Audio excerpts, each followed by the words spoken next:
Bloody my god, you know, I've just finished the Blu-ray collection, and of course, because of that, I had to kind of go into every single film I have and to actually take a look at, shit, do I don't like some of these?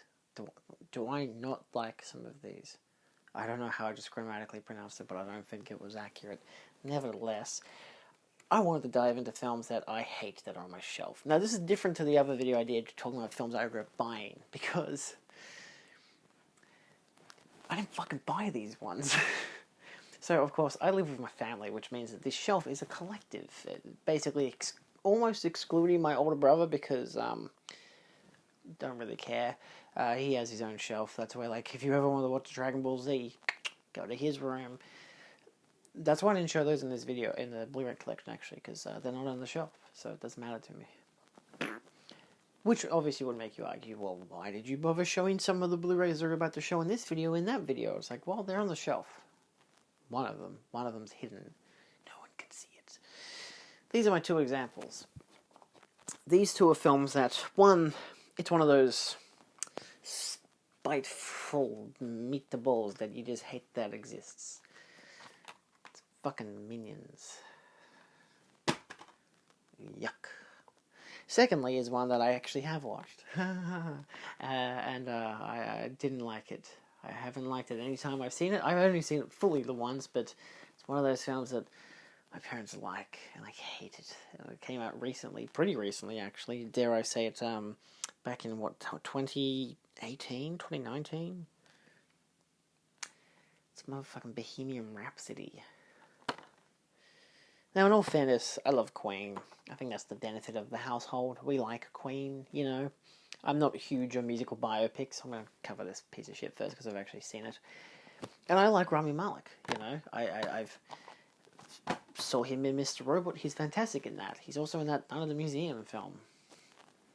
He's there. It's great. Yeah, it's one of those things where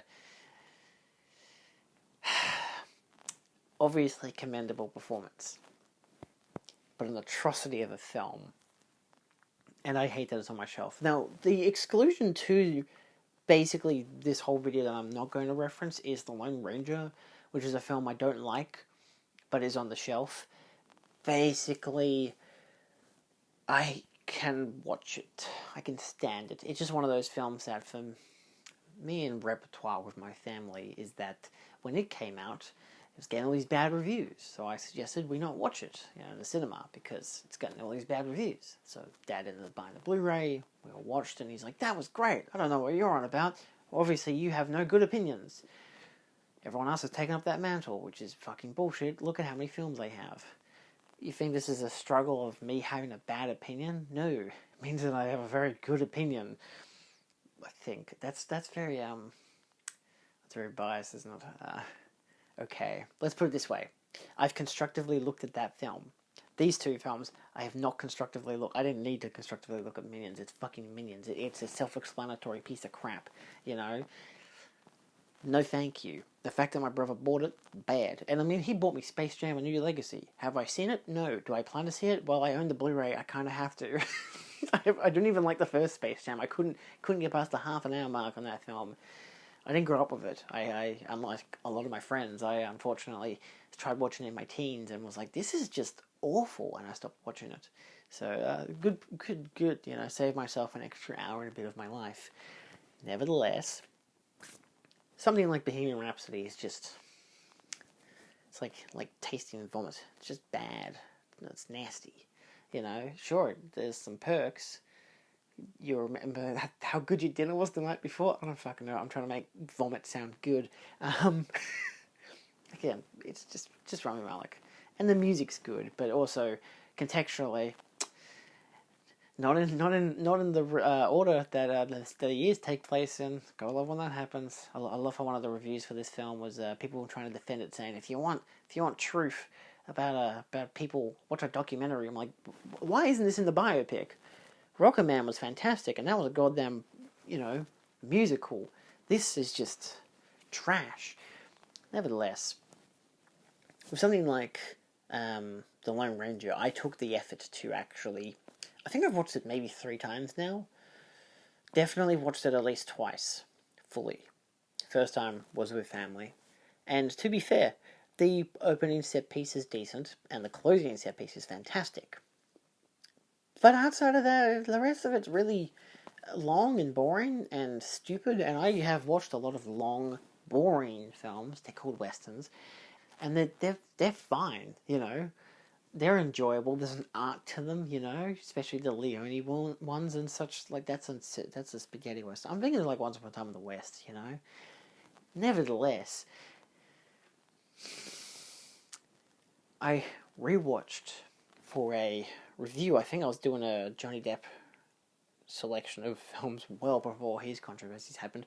I just want to note that for context. But I took a look at a large portion of his films, and unfortunately Lone Ranger was one of them. I decided, you know what? It's in his filmography, I kind of got to check it out. I don't have to, but I was like, I want to have a reason to watch this. I want to have a reason to look at it constructively. And I stand by my opinion. It's a terrible movie. It has good set pieces, but, you know, so does fucking Toy Story 3, and that's animated, and also isn't real. I mean, because it's animated, but also because, like, the opening set piece, which is a western, which is kind of similar to the closing set piece of this film, happens to take place on a train in the Wild West. But it's also not real because it's in a child's imagination. Who'd have thought people creating a child's animation is a lot more interesting than a movie with real people about not real people? It's just not a good movie. Obviously, it comes to the point where, you know, of course, I will look at my shelf and be like, I regret this purchase, I don't regret this purchase. Yay and nay, you know, some back and forth. I've done that video already, go check it out. I basically only have one real example because for the most part, I don't really regret many of the films I've bought. Like, some of them are not fantastic. Like, I watched Mars Attacks, and I'm like, yeah, it's... like, there's at least elements of it I liked, compared to, like, Death Warmed Up, which I mentioned in that previous video. But these are ones that I don't own. I don't have control over this. Actually, my control for the Minions film is that you can't see it on the shelf, because where it actually lives on the shelf, it's placement alphabetically. It's buried, because this is, like, really deep.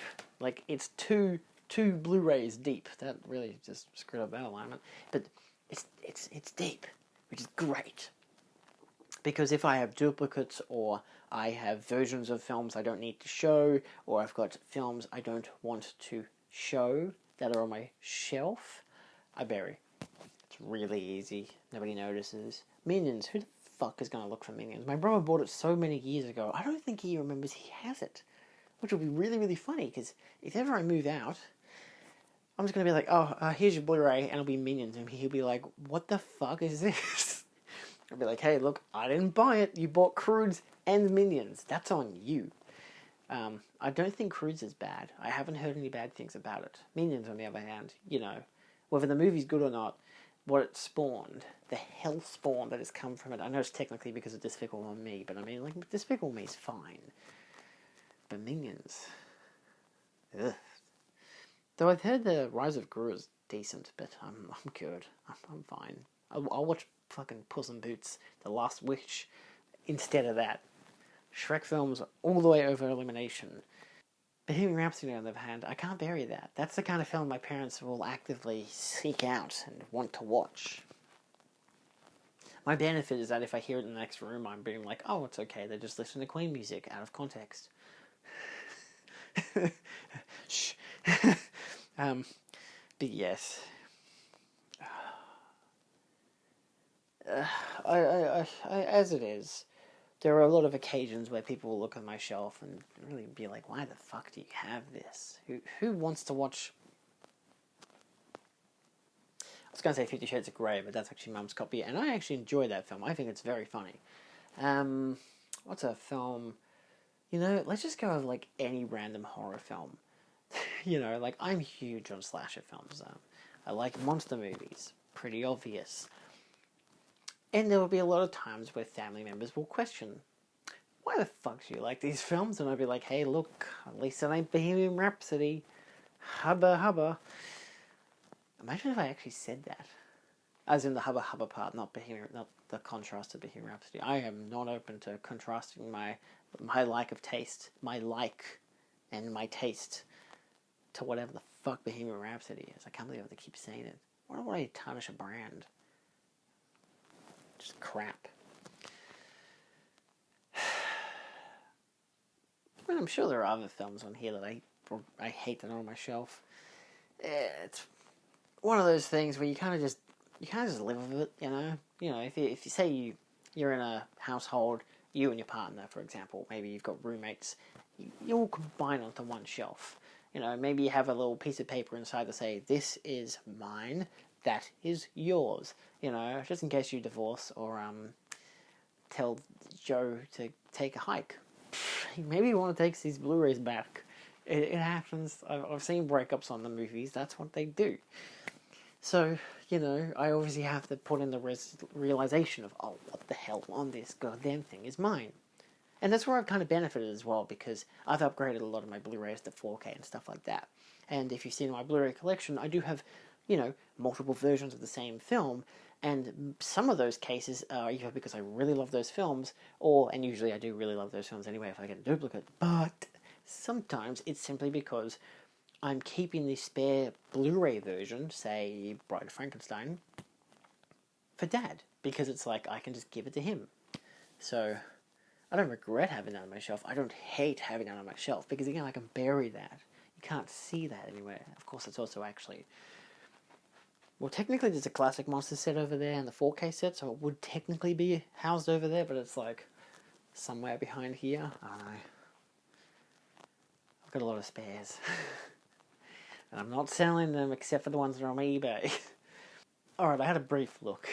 Not too in-depth, but I did at least find one more, which was the Disney's live-action Beauty and the Beast film. I don't like that one either. It's Dad's copy. Thank God. I have no idea why he bought it. I don't think he's watched it. I think he watched it once on Foxtel and was like, I like that, I'm going to buy it.